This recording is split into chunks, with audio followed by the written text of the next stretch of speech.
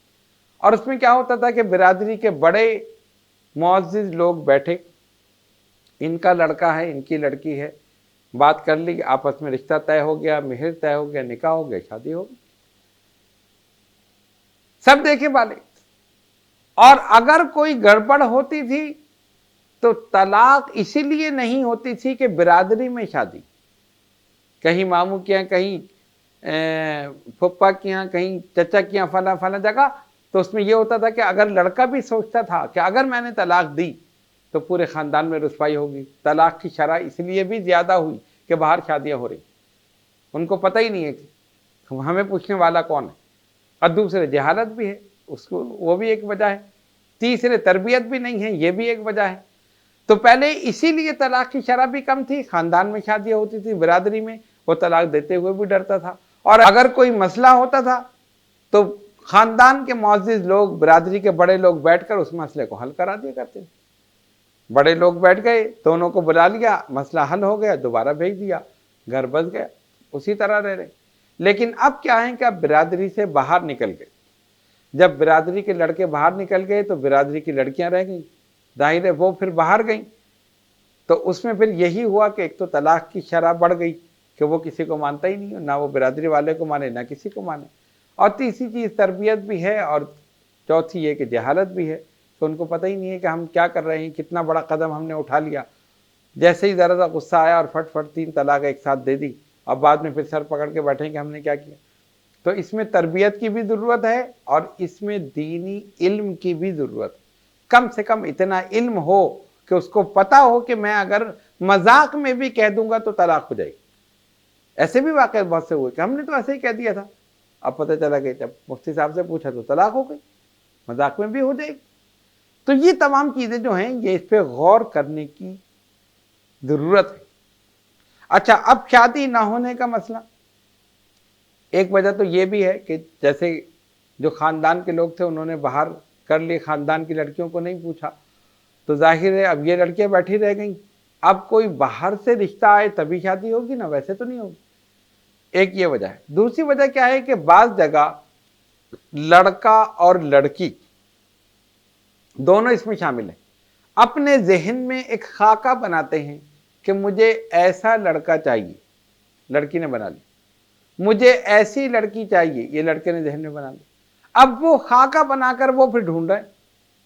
ایسا تو ہو نہیں سکتا کہ جو آپ چاہیں ویسا ہو جائے، کوئی کمی بیشی تو ہو سکتی ہے نا، کسی چیز کی کمی ہو سکتی ہے، کسی چیز کی زیادتی ہو سکتی ہے، کامل تو کوئی بھی نہیں ہے، مکمل تو کوئی بھی نہیں۔ اب آپ نے خاکہ بنا دیا جی ایسا ہی مجھے چاہیے، اب اس میں کیا ہے کہ کوئی رشتہ آیا لڑکی کا، اس نے کہا نہیں یہ صحیح نہیں ہے، دوسرا آیا یہ صحیح نہیں ہے، تیسرا آیا یہ صحیح نہیں ہے، ہوتے ہوتے اس کی عمر نکل گئی اور آگے رشتے آنے ہی بند ہو گئے۔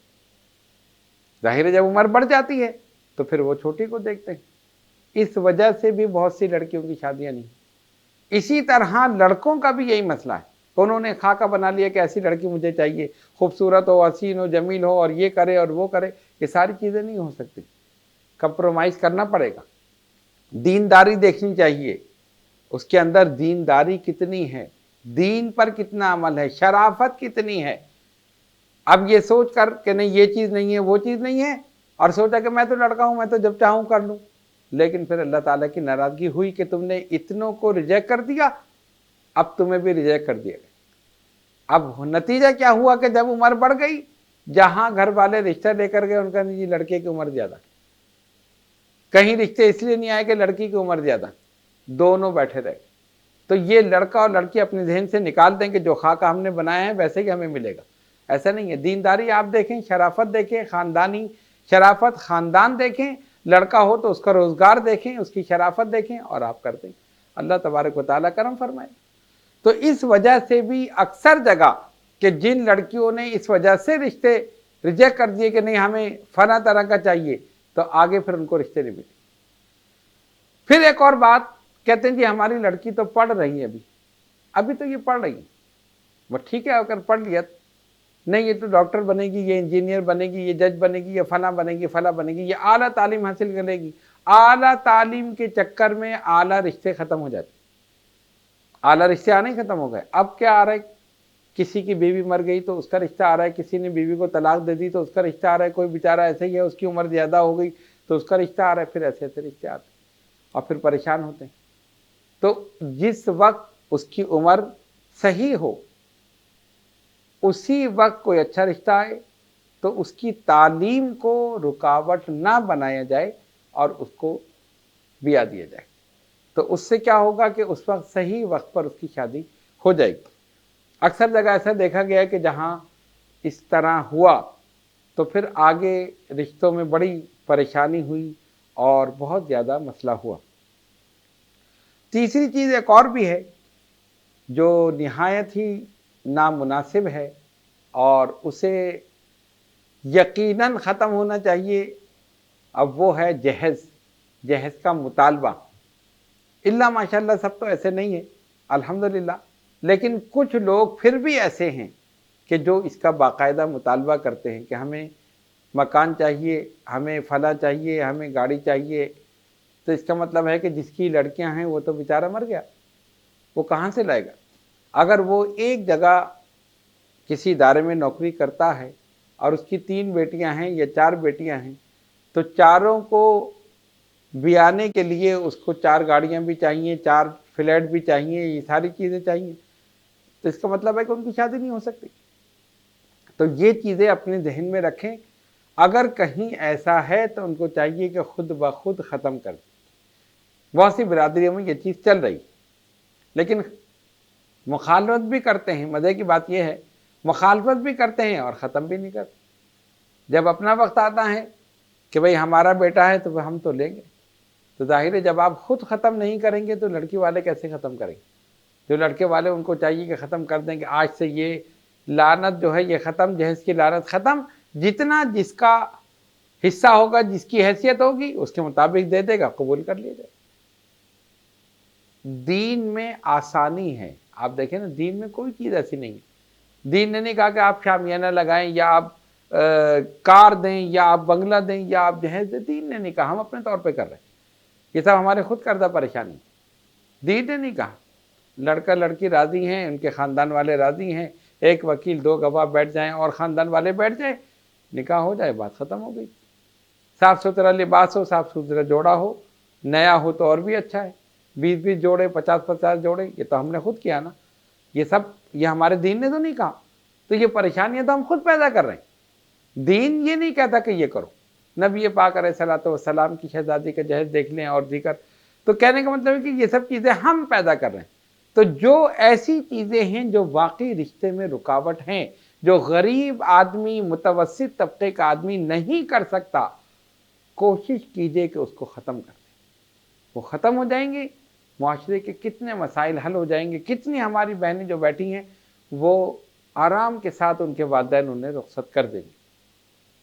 اب وہ بیٹی کی شادی کے لیے ادھر سے قرض لیتا ہے, اس سے مانگتا ہے, اس سے مانگتا ہے, اس کے آگے ہاتھ پھیلاتا ہے.